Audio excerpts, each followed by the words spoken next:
कांग्रेस के अध्यक्ष मल्लिकार्जुन खड़गे व समाजवादी पार्टी के अध्यक्ष अखिलेश यादव ने ज्वाइंट प्रेस वार्ता की।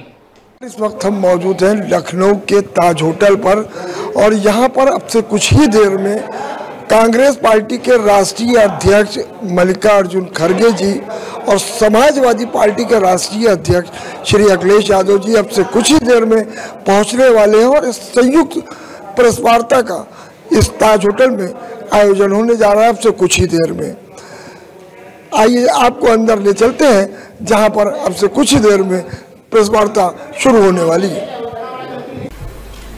और जो अपने को ठीक लगता है वैसे लोग धर्म के आधार पर, रिलीजन के आधार पर वो लड़ रहे हैं, लेकिन हमारी लड़ाई गरीबों के ओर से है, जिनको खाने के लिए एक वक्त का खाना भी नहीं मिलता, जिनको नौकरी नहीं मिलती और जो लोग एम्प्लॉयमेंट के लिए तरसते हैं, पढ़ लिख के वो लोग रास्ते पे आते हैं, ग्रेजुएट बनने के बाद भी, इंजीनियर बनने के बाद, डॉक्टर बनने के बाद, डिप्लोमा होल्डर रहने के बावजूद भी उनको नौकरी नहीं मिलती और सरकार में इतने नौकरियां खाली है, उन नौकरियों को भी केंद्र सरकार भर्ती करने के लिए तैयार नहीं है। इसीलिए हमारी जो गठबंधन है, ये गठबंधन बेरोजगारी के खिलाफ और जो कीमतें इतने ज्यादा हो गए हैं उसके खिलाफ लड़ रही है। और मैं पहले ही बोला, एक तरफ अमीर एक तरफ गरीब, इस जो डिफरेंस है, फर्क है, इसको मिटाने के लिए हम लोग एक होकर गरीबों की लड़ाई लड़ रहे हैं। और मुझे ऐसा पहले मेरे 53 साल के पॉलिटिकल जीवन में मैं ऐसा नहीं देखा कि इतनी बड़ी सब पार्टियां मिलके, 26 पार्टियां मिलके एक होके लड़ रहे हैं, तो आप सोचिए लोग कितने नाराज हैं और हर पार्टी के लोग एक होकर किस ढंग से लड़ना चाहते हैं, यही दर्शाता है। ये चुनाव इसलिए भी महत्व है कि ये पार्लियामेंट का चुनाव है, ये देश का भविष्य बनाने वाला चुनाव है। हमारे आगे के पीढ़ी को सुरक्षित रखने का, उनके हकूक की हिफाजत करने के लिए और उनको जो खास करके वीकर सेक्शंस, दलित, आदिवासी, पिछड़े और इन लोगों के जो हकूक है, रिजर्वेशंस है, उस रिजर्वेशन की भी हिफाजत करने का हमारा फर्ज है, क्योंकि संविधान बचा तो ये सारे चीजें बच जाते हैं। कई लोग ये भी सोचते हैं भाई रिजर्वेशन के बारे में ही बात करते, हमको क्या मिलता।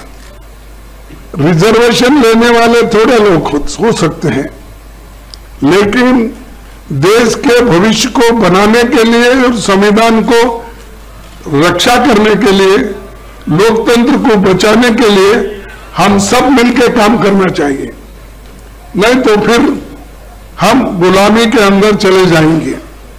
वोट का अधिकार तो सबको है और वोट है तो डेमोक्रेसी में आप किसी को भी ला सकते हैं।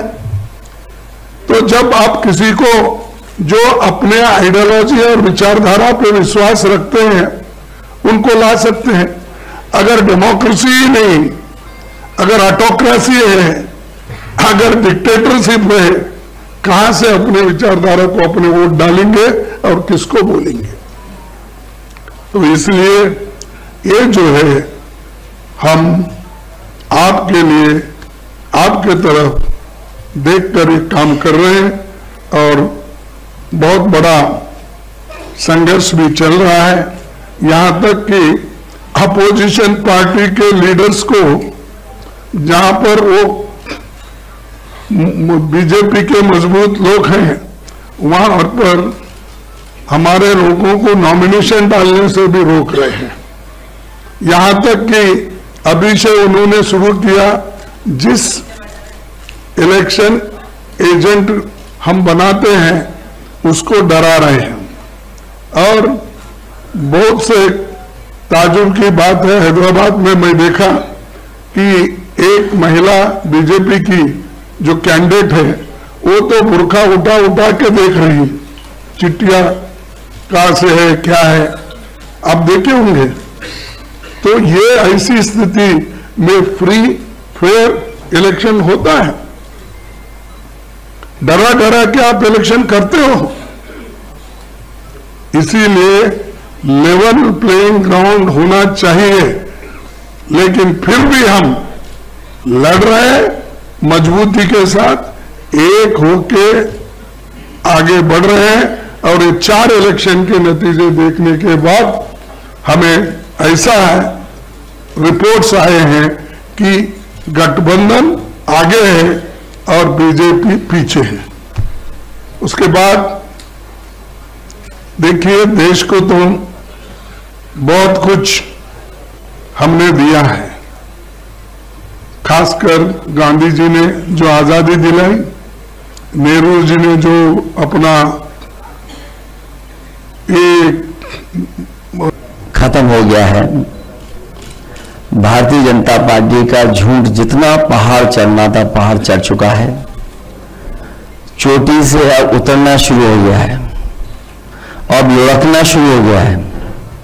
उनका काउंटडाउन के साथ साथ माउंटेन डाउन भी शुरू हो गया है।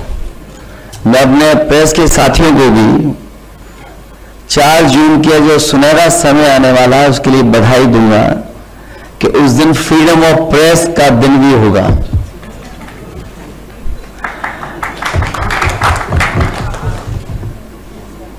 मीडिया मुक्ति और फ्रीडम ऑफ प्रेस का दिन भी 4 जून होगा। भारतीय जनता पार्टी अपने ही नेगेटिव नैरेटिव में उलझ गई है। और जब हम पीछे मुड़ करके देखते हैं, 10 साल दिल्ली की सरकार और लगभग 7 साल उत्तर प्रदेश की सरकार में हर बात उनकी झूठी निकली, वादे उनके झूठे निकले। और हाल में जो हम लोगों ने उनका चुनाव देखा है, वो उनकी बूथ कमेटियां लूट कमेटी के तरह काम करने लगी हैं।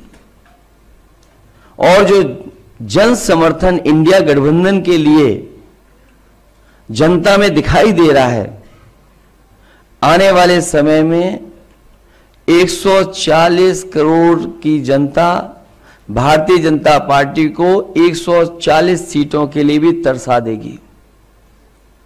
भारतीय जनता पार्टी का रथ फंस नहीं गया है, धंस गया है। और इसीलिए उनकी भाषा बदली है। जो उन्हें अपने काम पर वोट मांगना था, वो अपनी भाषणों में भाषा बदल दिए हैं। इसलिए नकारात्मक राजनीति का समय खत्म हो गया है। लोग और देश की जनता बदलाव चाहती है। वो बदलाव 4 जून को आने वाला है। इंडिया गठबंधन की सरकार बनेगी।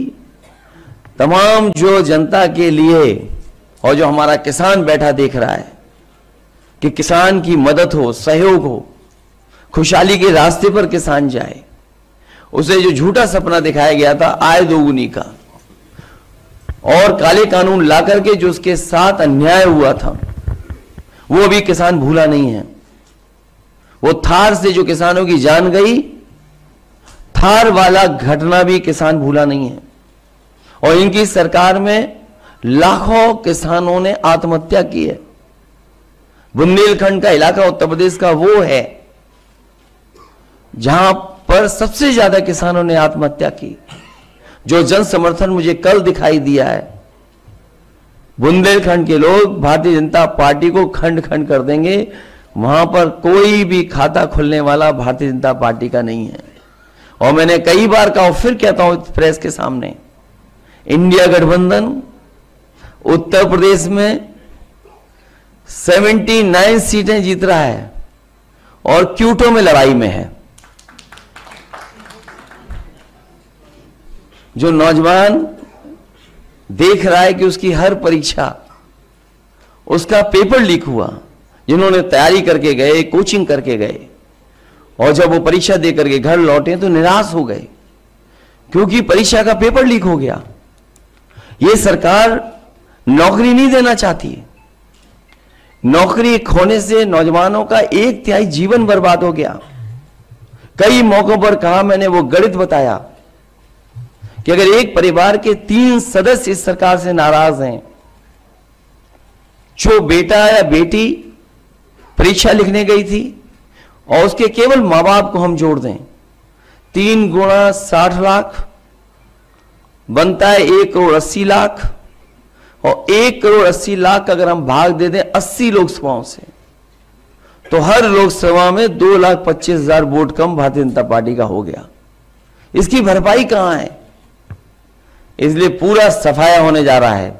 किसान, नौजवान, व्यापारी, हर वर्ग के लोग भारतीय जनता पार्टी की जो पुरानी कहानी है सुन सुन करके थक गए हैं। इनके जो घिसे पिटे डायलॉग है उनको भी कोई नहीं सुनना चाहता। इसलिए इस बार परिवर्तन होना तय है। इंडिया गठबंधन सबसे ज्यादा सीटें उत्तर प्रदेश में भी और देश में जीतने जा रहा है। मैं एक बार फिर आदरणीय मल्लिकार्जुन खड़गे जी का बहुत बहुत धन्यवाद देता हूं, आभार प्रकट करता हूं, क्योंकि जो आह्वान आपने किया वही आह्वान हम लोग कर रहे हैं कि आज लोकतंत्र को खतरा है। ये लोकतंत्र के पीछे तो पड़े ही हैं, हमारी आपकी जान के पीछे भी पड़े थे। अब ये कहते हैं कि हम वैक्सीन वापस ले लेंगे। जो शरीर में हमारे वैक्सीन चली गई, अब बताओ उस शरीर से कैसे वापस लेंगे? और लोकतंत्र तो खत्म करना ही चाहते हैं। संविधान ने जो अधिकार, न्याय और जो हमारे लिए रास्ता चुना था उसको भी खत्म करना चाहते हैं। उससे पहले हमने आपने देखा है कि हर इंस्टीट्यूशन को इन्होंने खत्म कर दिया। हर इंस्टीट्यूशन को ये खत्म कर रहे हैं। इंस्टीट्यूशन का खत्म होना ही हमारे आपका बाबा साहब भीमराव अम्बेडकर जी का दिया हुआ संविधान को खत्म करने का रास्ता है।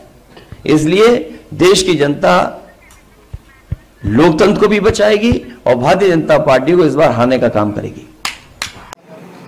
प्रेस वार्ता के दौरान समाजवादी पार्टी के राष्ट्रीय अध्यक्ष अखिलेश यादव ने भारतीय जनता पार्टी पर जमकर निशाना साधा और उनका कहना था कि 2024 में इंडिया गठबंधन की सरकार बनने जा रही है।